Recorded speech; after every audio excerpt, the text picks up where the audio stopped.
श्री शिवाय नमस्तुभ्यम। हर हर महादेव। कैसे हैं आप लोग? आशा करती हूँ सब ठीक होंगे और सुरक्षित होंगे। सावन का महीना चल रहा है दोस्तों, और ये सावन के महीने का आखिरी सप्ताह है।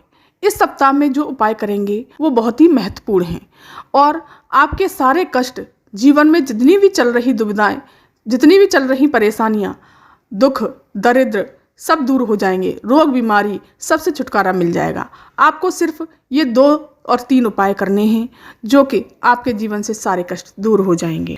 और आपके घर में कुछ भी अच्छा नहीं हो रहा, सब गलत सलत हो रहा है। किसी को कोई टेंशन है तो किसी को कोई टेंशन है, दिमाग खराब हो रहे हैं, डिप्रेशन में जाते जा रहे हैं, या पैसे से संबंधित कोई समस्या है, या व्यापार नहीं चल रहा, या नौकरी नहीं लग रही है, और कुछ भी समझ में नहीं आ रहा आखिर घर में चल क्या रहा है।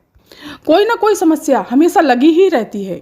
मात्र आप एक छोटा सा उपाय करना। ये 3-3-3 वाला उपाय बहुत अच्छा उपाय है। गुरुदेव की वीडियो देखकर मैं आपको ये उपाय बहुत अच्छे से समझाऊंगी। दोस्तों, अगर चैनल पर आप नए आए हैं तो चैनल को सब्सक्राइब कर लीजिए और वीडियो को लाइक कर दीजिए। कमेंट में श्री शिवाय नमस्तुभ्यम अवश्य लिख दीजिए। चलिए आगे बढ़ते हैं उपाय की तरफ। पूज्य गुरुदेव की कथा सुन करके और समझ करके इस उपाय को बहुत ही अच्छे से विस्तार से समझाऊंगी। बहुत ही ध्यान से सुनना और समझना। चलिए पहले जानते हैं पहला उपाय। इसके फायदे क्या हैं, इसके बेनिफिट्स क्या हैं कि दुख तकलीफ, बहुत ज़्यादा कष्ट चल रहा है, बीमारियां बहुत ज़्यादा हैं, या फिर आपके घर में धन की समस्या बहुत ज़्यादा आ रही है, तो आप इस उपाय को जरूर करें। इस वाले उपाय का एक खास बहुत नियम है और तरीका है। इसी तरह से आप इस उपाय को कीजिएगा। बहुत अच्छे से समझाऊंगी। सबसे पहले आपको चाहिए हरे मूंग के दाने। अब सवाल ये उठता है कि आपको कितने चाहिए हरे मूंग के दाने। आपको सिर्फ 3 हरे मूंग के दाने चाहिए, लेकिन वो कहीं से खंडित नहीं होने चाहिए। और दूसरे नंबर पर चाहिए चावल। चावल भी कितने चाहिए? 3, लेकिन वो खंडित, टूटे फूटे किधर से भी नहीं होने चाहिए। आखा चावल होना चाहिए। अब इसके आगे लेना है आपको समी पत्र। समी पत्र की संख्या भी आपको 3 ही रखनी है। 3 ही समी पत्र लेने हैं। तो ये हो गया आपका 3-3-3 वाला उपाय। इसके बाद आपको लेना है एक छोटा सा लोटा, जो कि तांबे का पात्र होना चाहिए, तांबे का लोटा हो, और इसमें भरना अपने घर से जल, जो कि हमारे भोलेनाथ को शिवलिंग पर समर्पित करने के लिए जल भर लें। इन सभी सामग्रियों को लेकर के आपको शिव मंदिर पहुंच जाना है। लेकिन आपको किस समय जाना है शिव मंदिर? प्रदोष काल के समय आपको शिव मंदिर पहुंच जाना है। अब मंदिर में जा करके आपको सबसे पहले दर्शन होंगे नंदी बाबा के, जो कि उनके पास जा करके आपको क्या करना है, जो 3 हरे मूंग के दाने लेकर के गए हैं, जो नंदी बाबा का उठा हुआ पैर होता है वहाँ पर वो दाने, मूंग के दाने आप रख दीजिए। लेकिन अपनी कामना कहते हुए वो मूंग के दाने समर्पित करना है। फिर आप अंदर जाएंगे। मेरे देवादिदेव महादेव की चौखट आएगी। उस चौखट पर साइड में, बीच में मत रखना, वो जो 3 दाने चावल के लेकर के गए हो, वो चावल के दाने उस चौखट पर रख देना। लेकिन दोस्तों बीच में मत रखना, साइड में रखना, क्योंकि किसी के पैर ना पड़े। यहाँ पर भी अपनी कामना कहते हुए इन चावलों को समर्पित कर देना। अब तीसरे नंबर की बात करें तो वो है समी पत्र। लेकिन समी पत्र को भी चढ़ाने का एक नियम है, एक तरीका है, जो कि मैं आपको बताने जा रही हूँ। शिवलिंग के पास जाकर के आपको उत्तर दिशा की तरफ मुख करके खड़े हो जाना है। फिर जो एक लोटा जल लेकर के गए हो आप, वो खड़े होकर के एक पैर आगे और एक पैर पीछे, सीधा पैर आगे और दाहिना डेढ़ा पैर पीछे करके देवादिदेव महादेव पर, शिवलिंग पर समर्पित कर देना। लेकिन आपको समर्पित करते समय बोलना है अवधूतेश्वर महादेव का नाम लेकर के ये जल समर्पित करना है, और ओम नमः शिवाय, श्री शिवाय नमस्तुभ्यम का जाप करते हुए शिवलिंग पर समर्पित कर देना। गुरुदेव ने बताया था कि ये उपाय आपको लगातार 7 दिन करना होगा। जो भी महिलाएं, जो भी स्त्रियां, इंसान इस उपाय को कर लेता है, उसके घर से सारे दुख तकलीफ, दुख दरिद्रता, रोग बीमारी दूर हो जाती हैं।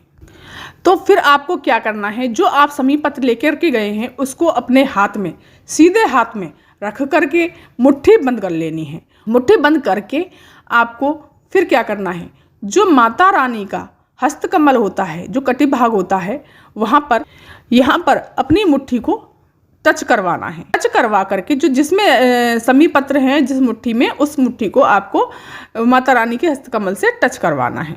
अपनी कामना करते हुए माता रानी से अपनी कामना बोलते हुए वहाँ टच करवा के फिर इन्हीं समी पत्रों को, ये ऐसे के ऐसे ही समी पत्र शिवलिंग पर समर्पित कर देना और अपनी कामना करते हुए एक एक करके समी पत्र समर्पित कर देना। जो भी स्त्री, पुरुष, नारी, महिला जो भी लगातार इसको 7 दिन करते हैं तो उनके घर से हमेशा के लिए परेशानियां, कष्ट दूर हो जाते हैं और साथ ही साथ धन की आवक भी बढ़ने लगती है। अब जानते हैं दोस्तों दूसरा उपाय। ये दूसरा उपाय जो है ये खास धन लक्ष्मी के लिए है। यदि आपके जीवन में धन की बहुत कमी है, बहुत कष्ट आ रहे हैं, व्यापार अच्छे से नहीं चल रहा, नौकरी नहीं लग रही, कोई भी उन्नति नहीं हो रही, पैसा बढ़ नहीं रहा, पैसा जाता ही जा रहा, ये बहुत ही सीधा और सरल उपाय है। आपको इसको जरूर करना चाहिए।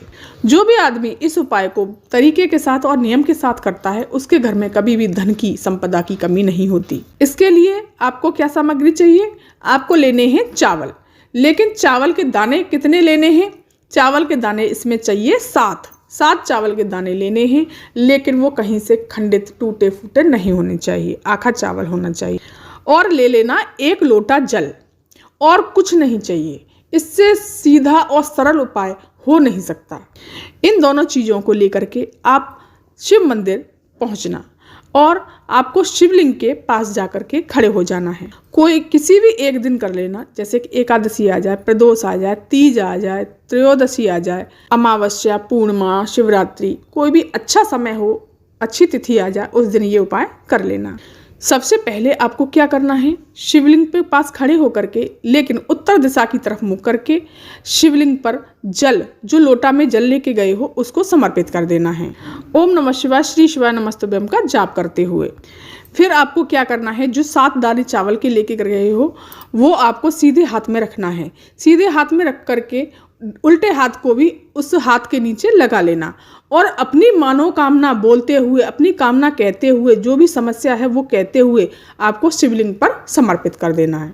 और अपना नाम और गोत्र जरूर बोलना दोस्तों, और अपनी कामना बोलते हुए समर्पित कर देना और महादेव से आज्ञा लेनी है। और जो आपने 7 दाने शिवलिंग पर समर्पित किए हैं उन 7 दानों को आपको वहाँ से उठा लेना है और फिर सीधे अपने घर की तरफ चले आना है। जब आप अपने घर पर पहुंचेंगे, जो भी आपके घर में माता लक्ष्मी की तस्वीर हो, मूर्ति हो, जो भी हो आपके पूजा घर में रखी हो, तो उन चावल के 7 दाने ला करके माता रानी के चरणों में रख देना है। फिर आपको जो भी पूजा अर्चना करनी है वो कर लेना। फिर आपको क्या करना है? पूजा अर्चना करने के बाद फिर उन 7 चावल के दानों को उठा लेना है और आपके घर में जो हल्दी का डिब्बा हो, किचन में, रसोई में, उस हल्दी के डिब्बे में उन 7 दाने चावल के डाल देना। और एक बात ध्यान रखना दोस्तों कि जब भी आप सब्जी बनाएं, कुछ भी बनाएं, तो वो 7 दाने चावल के सब्जी में ना जाएं, वो नीचे की तरफ डालना, जो कि यूज ना हो सके। वो किसी सब्जी में या किसी दाल में या कोई भी चीज़ करते हैं उसमें ना जाएं। देखिएगा आपके घर में कभी भी धन की, वैभव की कमी नहीं होगी। धन संपदा हमेशा बढ़ती ही चली जाएगी। दोस्तों वीडियो है ये जानकारी अगर आपको पसंद आई हो तो चैनल को सब्सक्राइब कीजिए, वीडियो को लाइक कीजिए, कमेंट में श्री शिवाय नमस्तुभ्यम अवश्य